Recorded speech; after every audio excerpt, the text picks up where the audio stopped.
नाज़रीन आदाब, आप लाज़वाल न्यूज़ देख रहे हैं। मैं हूं सैयद नियाज़ शाह और इस वक्त जो है वो असम्बली इंतखाबात के पेश नज़र हमारी कोशिश है कि हम लीडरान के व्यूज़ आप तक पहुँचाएँ। इस वक्त मैं सुरनकोट में हूँ और सुरनकोट में सैयद मुश्ताक बुखारी इस वक्त भारतीय जनता पार्टी के मैंडेट पर इलेक्शन लड़ रहे हैं। इस वक्त मेरे साथ सैयद मुश्ताक बुखारी साहब के फर्जंद हैं एडवोकेट अवैस बुखारी। उनसे हम बात करेंगे कि सुप्रीम कोर्ट में किन मुद्दों को लेकर के वो इलेक्शन लड़ रहे हैं। वैसे अब सबसे पहले हमें वक्त देने के लिए आपका बहुत शुक्रिया। तो सबसे पहले तो मैं आपसे जानना चाहूँगा कि इस वक्त जो है वो आपके जो जलसे जुलूस हैं या आपकी जो रैलीज़ हैं, एहसान का बदला एहसान की बात की जा रही है, पहाड़ी कौम को यूनाइट करने की बात की जा रही है। क्या सिर्फ पहाड़ी लोगों से ही आप वोट मांग रहे हैं? क्या आप सिर्फ उन्हीं के लीडरान हैं, बाकी पब्लिक कहाँ जाएगी? तो पहला ही सवाल आपने पूछा बड़ा लोडेड, ये कि हम पहाड़ी लीडर हैं या हम सिर्फ पहाड़ियों का वोट मांगते हैं। तो मैं इससे इत्तेफाक नहीं रखता। हजरत मुश्ताक बुखारी साहब 1996 में जो पहली मरतबा जीत के आए, फॉर श्योर उनको एक लार्ज चंक ऑफ वोटर जो उनका था वो 90% में कहूँगा पहाड़ी तबके से बिलोंग करता था। उसके भी पीछे यहाँ पे बड़ी वजूहत थी कि जो गुजर बिरादरी थी वो एक पर्टिकुलर खानवादे और लीडर के साथ चलती रही। 30 साल उनको एमएलए बनाया, जिता के भेजा। तो श्योर मैं इसे डिनाई नहीं करता, इसको मैं भी कन्फेस करता हूँ, एतराफ़ करता हूँ इस चीज़ का कि हम इनिशियली पहाड़ी लीडर ही एस्टैब्लिश हुए थे जो बुखारी साहब को वोट मिला था।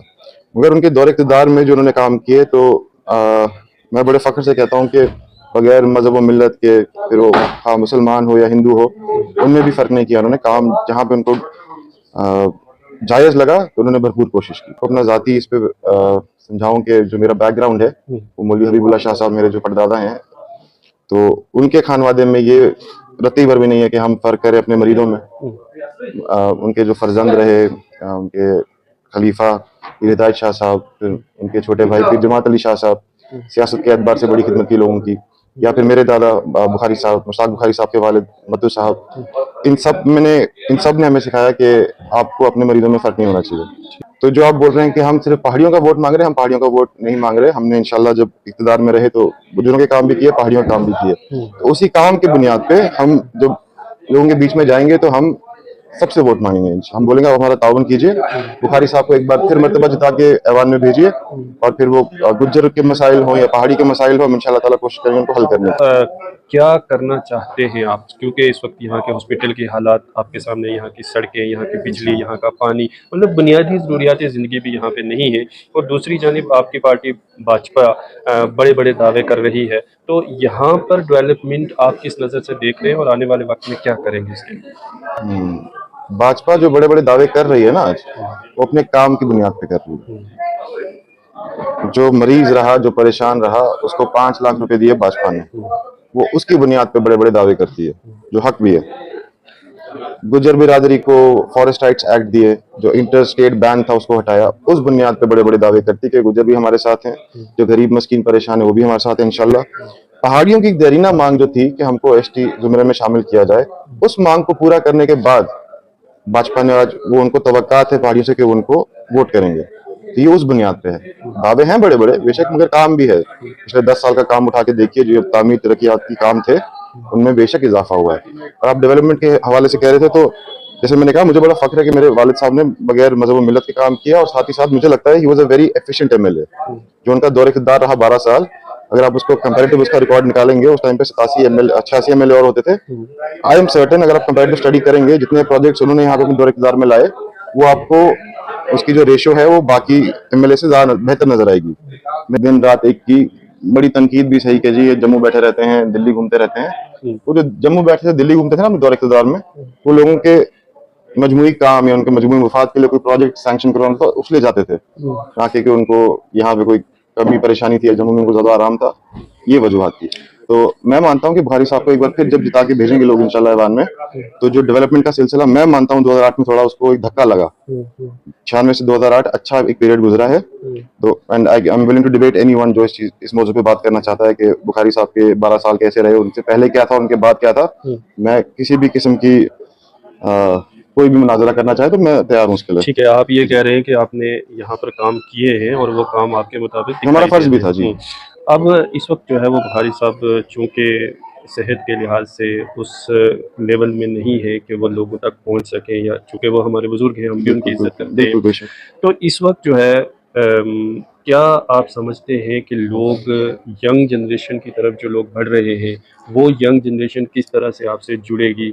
उनको आप क्या कहेंगे? चूँकि इस वक़्त ग्राउंड लेवल पे तो लोग कह रहे हैं कि भाई किस तरह से हमारे काम करेंगे, अब इसमें बहुत ज़्यादा दौड़-धूप होती है। जी तो ये बिल्कुल, सब किस तरह से बिल्कुल मैनेज करेंगे बेहतरीन आप सवाल इसमें? शाह साहब।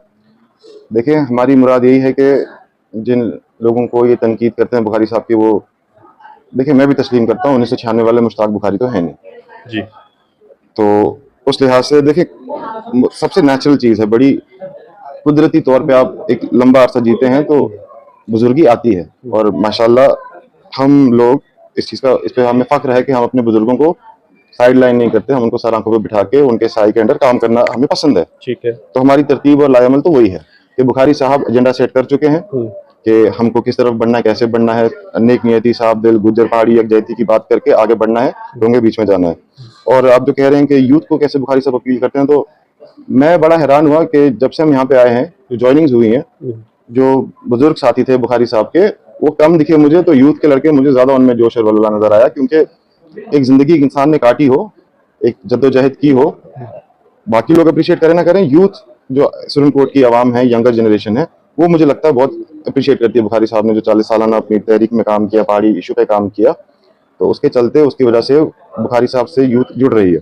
और जो आपने कहा कि ये खुद नहीं, वो जो होता है ना भाग दौड़ कर सकते हैं, वो भी बिल्कुल हम तस्लीम करते हैं कि उतने फिजिकली फिट वो नहीं है। मैं भी नहीं हूँ, मैं उनका क्या कहूँ, मैं भी नहीं हूँ। मगर हमें ताकत यहाँ से आती है, जो हमारे बच्चे हैं जवान, वही आज बुखारी साहब के बाजू बन के, वही उनके कदम बन के, वही उनकी जगह फील्ड में आज काम कर रहे हैं।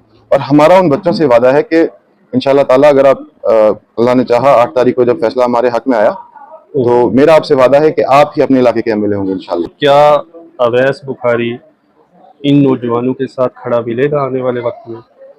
जी, मैं तो हमेशा अपना तशक्कुर ज़ाहिर करता हूँ हुँ, पूरी आवाम को, हुँ, सुरनकोट की हो, दराल मीडर की, जो मैंने आपको पहले कि किस निस्बत से वो मुझे देखते हैं। हुँ, बुजुर्गों ने दीन की खिदमत की, माशरे में खिदमत की, मौलवी साहब रहमतुल्लाह अलैह, या उनके बच्चे हों, या उनके आगे आल में बुखारी साहब हों, बड़े लोग हैं, हमारे अफसर रहे, सब कुछ, उन्होंने माशरे में अवाम की खिदमत की है। हुँ, हुँ, तो उनके लिए जो उनका अकीदा है वो तो मुझे समझ आता है। मगर हैरत अंगेज बात यह है कि उनके बच्चों को भी बगैर कुछ किए लोग इतना प्यार, मोहब्बत, शफकत से देखते हैं। हुँ। तो मेरा तो ताज़ीमी तौर पे सर झुकता ही है इस अवाम के आगे कि भाई चलिए, मैं तो इनके साथ ही रहूंगा इंशाल्लाह। और मैं वही वादा यही कर सकता हूँ कि मैं बेलोस काम करूंगा, नेक नियति से काम करूंगा।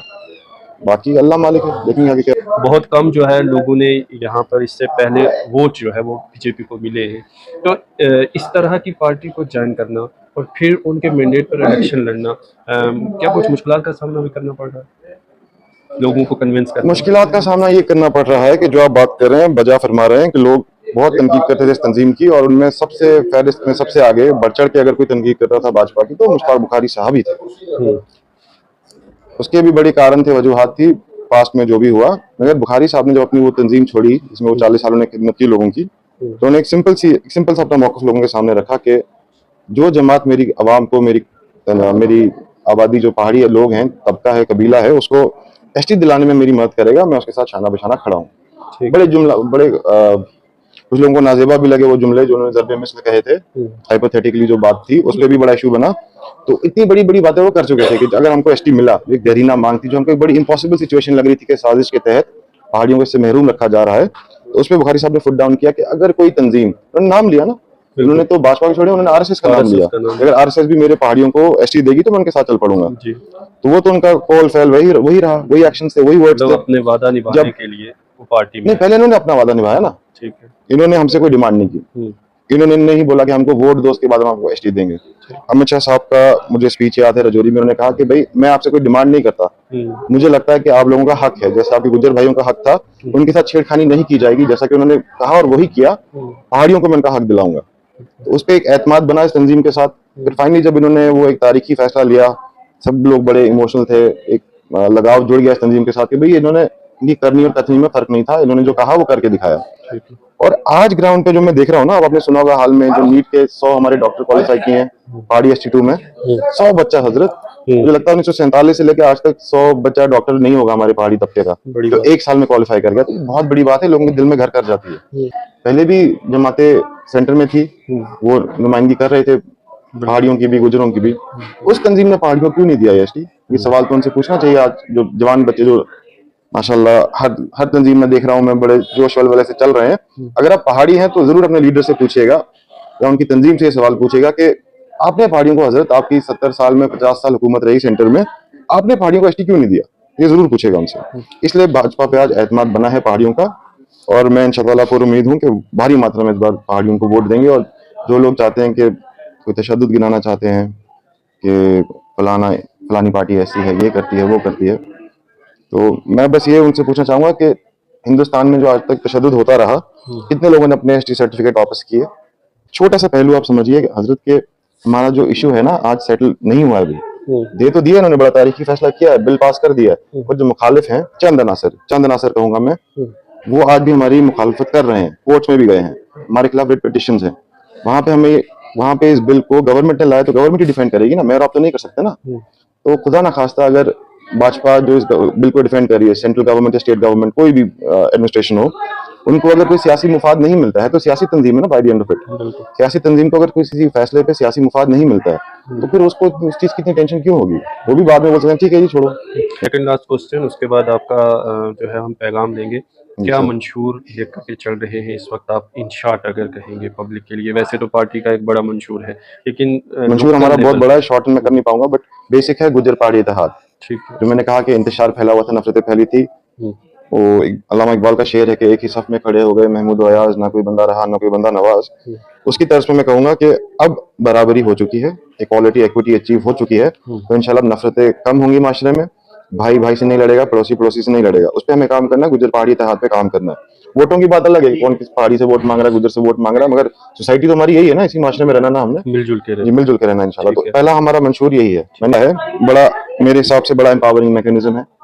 मगर बदकिस्मती से 30 साल से जो हमारे गुज्जर भाई जिनको ऑलरेडी मिल चुका था, उनको भी इसका पूरा अवेयरनेस नहीं है, तो उस पर काम किया जाएगा कि जो एसटी बिरादरी के लोग हैं, चाहे वो गुज्जर हो या पहाड़ी हो, कहीं के भी हों, जितना हमसे बन सका हम कोशिश करेंगे कि इस एसटी के जो मुफाद हैं वो लोगों तक पहुंचाएं।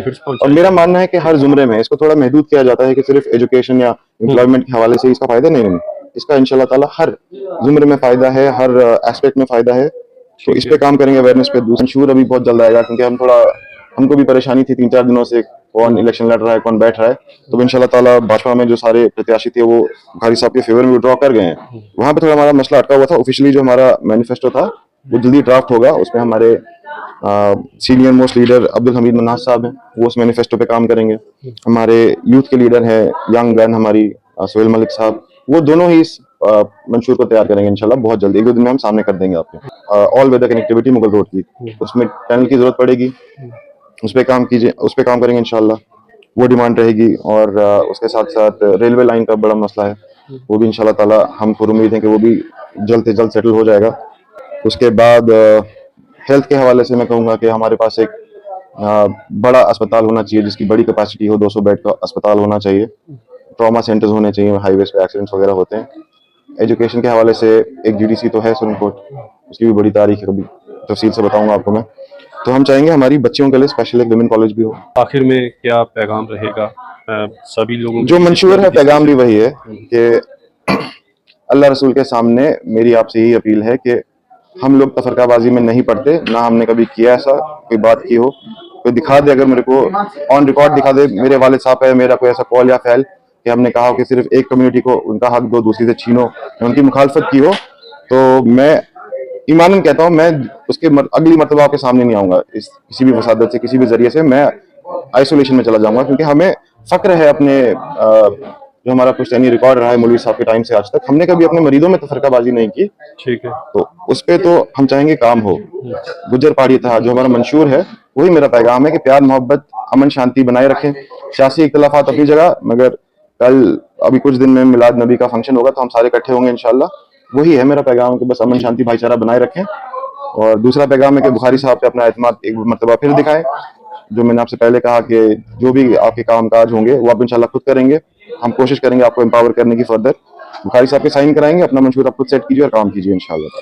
चलिए, तो ये थे अवैस बुखारी। बहुत सारी बातें जो है वो आज क्लियर हुई है। आपने पिछले कई दिनों से सोशल मीडिया पर या बजरिया मीडिया, प्रिंट मीडिया, आप देख रहे होंगे कि बहुत सारे सवालात थे, जो आपके सवालात हमने क्लियर करने की कोशिश की है। उम्मीद है कि अब बहुत सारी ऐसी बातें जिन पर अभी तक पर्दा था वो अब खुल चुकी हैं। अभी भी अगर आपका कोई सवाल है तो आप कमेंट सेक्शन में डाल सकते हैं, हम उस पर भी काम करेंगे, क्योंकि हमारी कोशिश यही है कि हम लीडर आने वाले वक्त में क्या करना चाहता है और उसकी असल में नीयत क्या है वो हम आप तक पहुंचाने की कोशिश में लगे हैं। असेंबली इलेक्शन 2024 पर हमारी मुकम्मल नज़र बनी हुई है। आप लाजवाल न्यूज़ के साथ इसी तरह से बने रहें। हमारे साथ बात करने के लिए बहुत आपका बहुत शुक्रिया, शुक्रिया। Thank you.